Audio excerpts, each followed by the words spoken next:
Assalamu alaikum warahmatullahi wabarakatuh. Welcome to our reminder for today. Today we're going to speak about the strong believer. The Prophet ﷺ said in a hadith, a strong believer is better and Allah loves him more than a weak believer. In another hadith he said, cherish what benefits you and seek help from Allah and do not despair.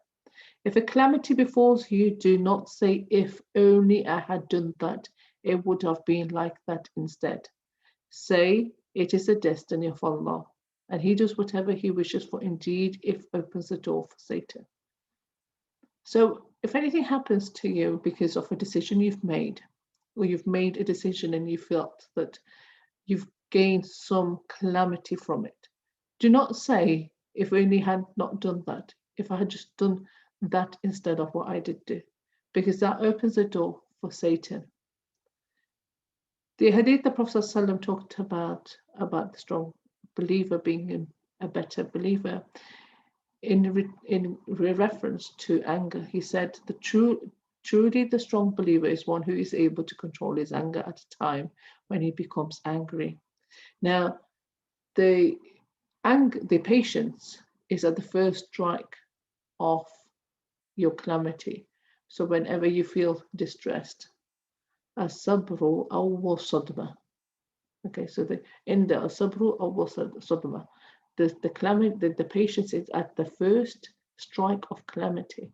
So you need to show patience when you are in that situation. Because afterwards, when you calm down, that's a lot of people, when they calm down, they can see what's happened. But to remain patient in a situation is truly you controlling your anger, and then you would be one of those who are strong believers, considered to be one of the strong believers. The strong believer, the strong believer doesn't refer to somebody strong enough to wrestle. It doesn't refer to physical strength, but the hadith refers to inner strength. The inner strength a person has to fight emotion, to control anger and be patient. Allah will not look at how handsome one person is, but He does look at your heart. The weak person feels weakness in exercising control over his anger, so this person cannot manage anger. We have, alhamdulillah, within our own literature, steps of anger management. So when you go to see a counselor and they talk about anger management, the hadith and the Quran have already addressed this issue. A strong-willed believer is somebody who's strong-willed against the enemy. You need to be strong-willed against your desires and the emotions that weaken you. You're only strong when you are standing against an enemy. Here, the enemy is your desires and emotions that take a negative impact on you or have a negative impact on you. There should be a desire to work for the hereafter. Being active, not at rest, doing good and shunning at evil. This is what the strong believer looks like. They do all the requirements of praying, fasting, etc.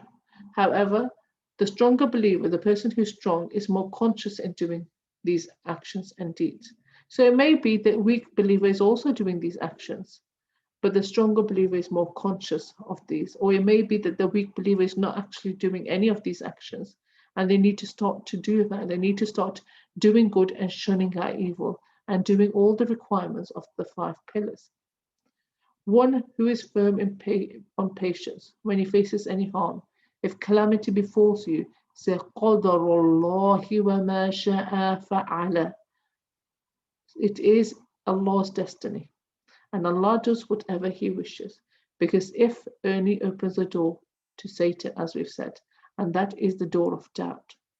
Strong means being able to do what Allah has commanded. So here again, talking about obedience, a person who's strong is able to submit to Allah subhanahu wa ta'ala, is able to fight his desires, negative emotions, controlling his anger, being patient, and in the best way according to one's ability. Being productive and accompanying and benefiting people as those benefiting others are the best. Striving more, active in trying to do things in the best way. Okay, apologies for the slight error here, but being productive and accomplishing and benefiting people. There is a beautiful hadith. Allah subhanahu wa ta'ala makes Jannah easy for the person who makes something easy for somebody in this world. So whenever you help somebody, if you have the hadith in the forefront of your mind, you will be rushing to help people, because when we rush to help others with the certain hadiths in our mind, what we're really doing is trying to collect the rewards by ensuring that our intention first and foremost is correct and accurate. So we are helping somebody for the sake of Allah, and also because we want our Jannah to be easy. We want the path to in the hereafter to be made easy for us. So that is a reward for helping somebody. That is a reward you gain for helping someone.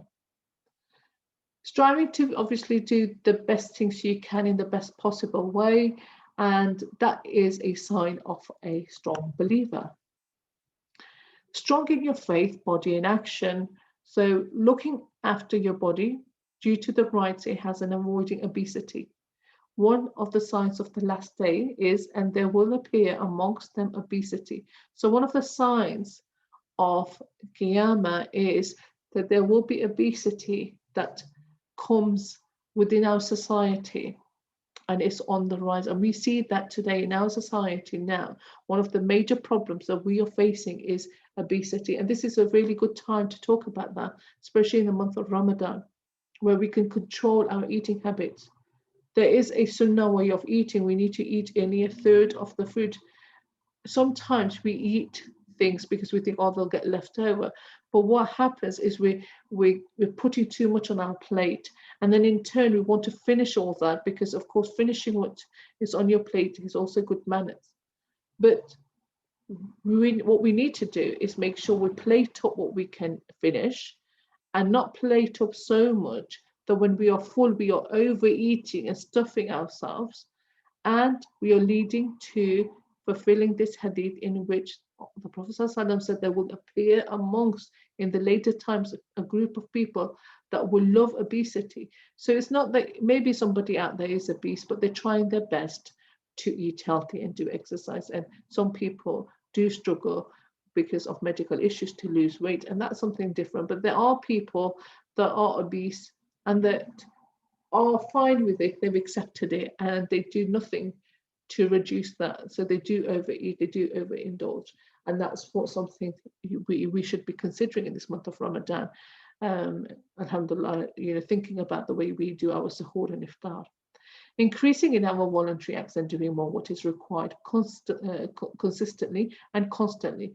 This guarantees Allah's love for us. So a strong believer is somebody who does something consistently and constantly. And it is advisable to start with the smaller deeds. Do smaller deeds that are loved, because the smaller deeds are loved by Allah subhanahu wa ta'ala because they're consistent. Whatever you do, remain consistent. I know so many people try and take on so much and then they can't keep up with that. So take on what you can cope with. Take on the deeds that you can cope with and do them regularly so that you are a person who deserves the love of Allah subhanahu wa ta'ala. Allah subhanahu wa ta'ala loves those deeds that are done consistently. Strengthen knowing Allah subhanahu wa ta'ala, and this is through aqidah or through understanding the shahada in its true essence. Okay, so this is the strength of a strong believer who has a connection with Allah subhanahu wa ta'ala because he has studied the attributes, or he has studied, or she has studied the aqidah where we talk about the concept of Allah subhanahu wa ta'ala and in detail the tawheed, the aspects of tawheed and the aspects of shirk. God protect what is beneficial, and this is the reason why one performs istikhara in order to know what is beneficial. Knowing what is beneficial to you, your livelihood and the deen. Obviously, there is knowledge that belongs to the knowledge of the unseen, and you cannot know the decisions you're making, whether they're good or bad. And this is when Allah subhanahu wa ta'ala has given us the opportunity of performing istikhara so that we can, inshallah, know what is good for us and what is not. And we make that istikhara and ask Allah subhanahu wa ta'ala to guide us to those decisions that we have no knowledge of. And this is the characteristics of a strong believer, because their reliance that this believer has upon Allah subhanahu wa ta'ala. do what you can do. Okay, so we've just said that. Okay, so that you can stay away from unnecessary harm. Okay, so when you do that, when you intend to do something good and you cannot achieve it, remember, no one can benefit you with anything that was not decreased for you. So do what you can and do what's beneficial. And if you intend to do something good, you know that inshallah Allah subhanahu will give you the reward for that good deed. And remember that don't get distressed about what other people may do to you or unnecessary harm that you believe people can bring to you. Have that tawakkul. So all this relates to the tawakkul of Allah, trust on putting trust in Allah subhanahu wa ta'ala. Being patient and remaining strong believers during times of calamities, and this is really important. It is at the time of calamities, the real test, when somebody really, you can see the real true believer from the weak believer. The nature of calamities is where people are between good and bad times. People who receive the most calamities are those who are closest to Allah and the prophets, and then those next to them.